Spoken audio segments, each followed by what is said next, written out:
Battlefield 2042 has been a hot topic for gamers this month, especially with the open beta launching with so many bugs and glitches, as well as a controversial specialist system.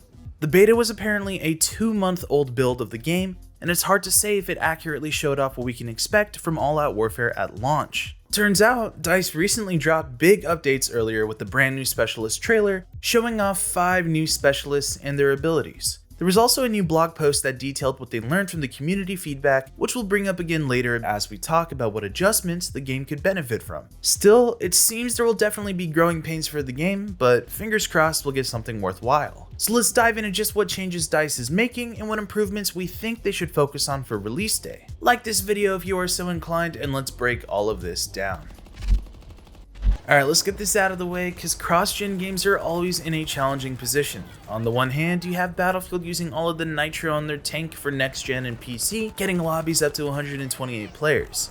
On the other hand, many Xbox One and PS4 users can't even get the game to properly work, and that's including the lower 64-player count. Discussions in the comment section on YouTube or Reddit vary, although it seems like old gen definitely gets the short end of the stick. Yeah, it's possible to hit 60 FPS on the PS4, no idea if that extends to the base PS4 by the way, but let's be honest here. The more combat and action on screen, the heavier the strain on your console.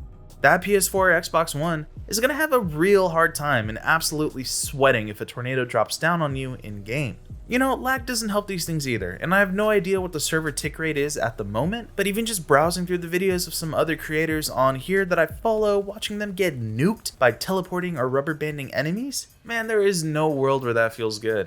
I'm going to be straight with you.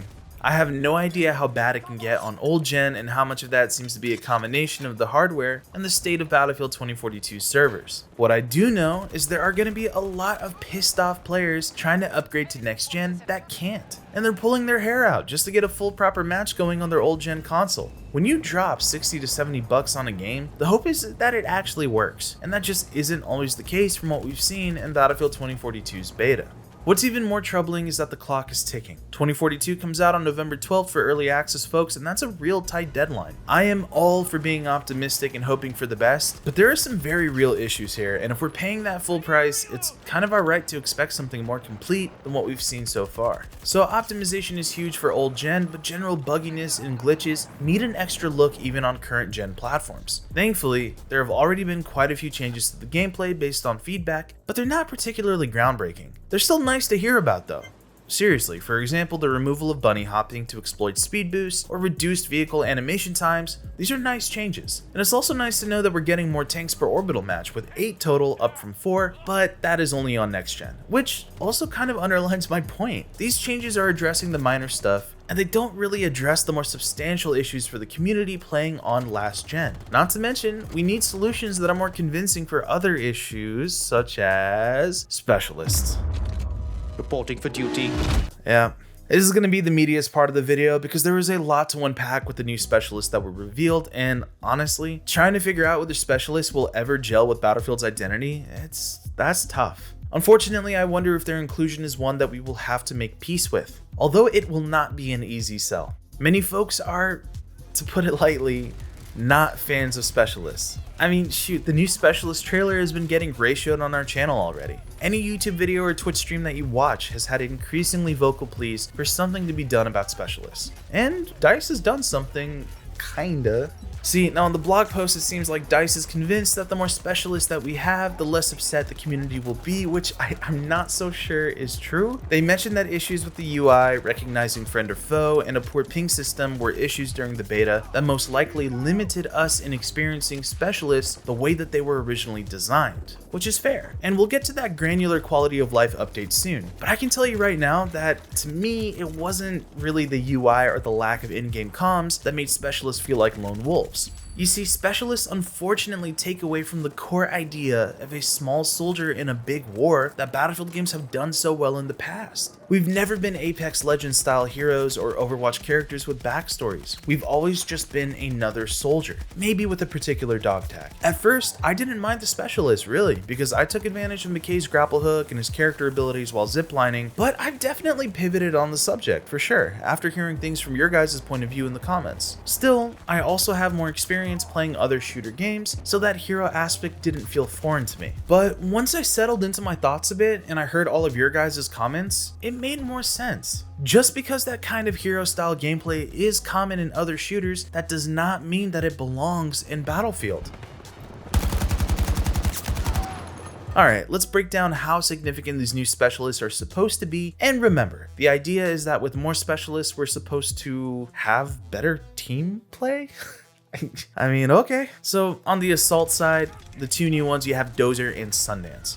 Dozer looks built like a tank style role rather than an assault, and has extra resistance to explosives and a riot shield to help push through choke points by reflecting bullets. Sundance, on the other hand, already sounds overpowered. She's the only specialist with the wingsuit, which means traversing through air, and even those tornadoes are going to be a hell of a lot easier, giving a significant mobility advantage over the other specialists. What's making me raise my eyebrows though are these smart explosives. Not to mention, letting anyone play as Sundance and equip whatever loadout they want isn't even playing as assault. The specialists make the original classes completely obsolete in a way. They literally even show her using an LMG alongside different kinds of smart explosives, and just nothing makes sense anymore. I've mentioned in earlier videos that Battlefield is at its best when there are two things: chaotic Battlefield moments that you would only see in Hollywood type movies, and a balanced level of immersion. Battlefield 1 did this exceptionally well with its first person animations whenever you used field guns or clambered from seat to seat in a fighter plane. Those moments were perfect in letting your regular character feel like a maverick or a hero while remaining unnamed without a padded backstory. Specialists flipped the script a bit and haven't done it well from an immersion standpoint, especially when you see a bunch of Falks running around and none of them actually, healing their team. One positive note though is that they have added extended time for auto heal, so you will be at the mercy of Falk now on your squad more often, which will hopefully get the medics to focus on heals a bit more. Speaking of Falk and the lack of medics, there weren't any other medic specialists though. You had the two assault specialists we mentioned earlier, and two new recon specialists in Rao and Paik that basically had wall hacks. I'm not kidding. Rao's ability lets you kill a hacked target to reveal enemies in the immediate area, which, stay with me here, you have to see someone, not shoot them, take the time to hack them, hoping that they don't see you, and then you shoot them? Like, that's not how shooters work.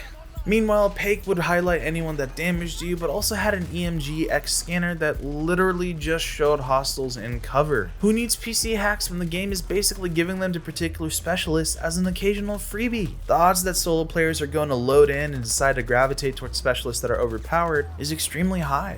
To put it lightly, that does not bode well for trying to encourage more team play. I wasn't entirely sure if her wall's ability passes on to squad mates or teammates in the vicinity, because if it does, then yeah, that would technically help team play, but that would also just be broken as hell. Once again, the gameplay as a solo player is still fun, but this is not Call of Duty or Overwatch. It feels the opposite of what a Battlefield experience should be, which prioritizes squad cooperation. Being a solo Twitch streamer that can rack up 70 plus elims per game is great, but in Conquest, it's squads that make the fights feel meaningful. At the very least, I would like to see some kind of lockout, so you can only have one of each specialist per squad, so no double dipping. Now, they have confirmed that lockout will be the case for the recently announced Hazard Zone at the very least, but they have no plans on making this the case for all-out warfare. There's no good solution here. Many fans want specialists to be removed, yet a significant part of Battlefield's overall story and identity involves specialists. I have no idea how this pertains to Battlefield Portal, but I won't be surprised to see Portal servers that don't allow any specialists.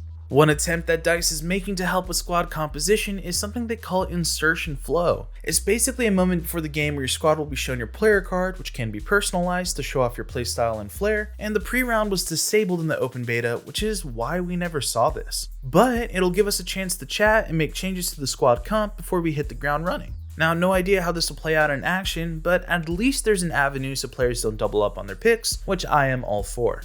So as mentioned a few times earlier, this isn't to say that no positive changes have been made. Based on feedback, DICE mentioned improvements they've made to the UI, improving visibility of enemies, adding more scoring around support events like healing, and so much more. This is good, and I hope we hear more of it. I really wanted to talk about power creep and how it can negatively affect sandboxes, but I will most likely save that for another time because we've had a lot to think about this past week. It doesn't look pretty with how close we are to launch. I hope Battlefield Portal turns out excellent and will help cushion any growing pains with All Out Warfare. Progress does carry over from Portal to the main game. And not to mention, Hazard Zone looks like it will be its own thing and not just a mode tacked on, so, we shouldn't sleep on that. Really, if you had to ask the community to pick one thing to change from what I've seen, I think it is safe to say they'll save the specialists. At least in the state that they are currently in. But there is one thing we need to all consider. Listen. These devs work hard.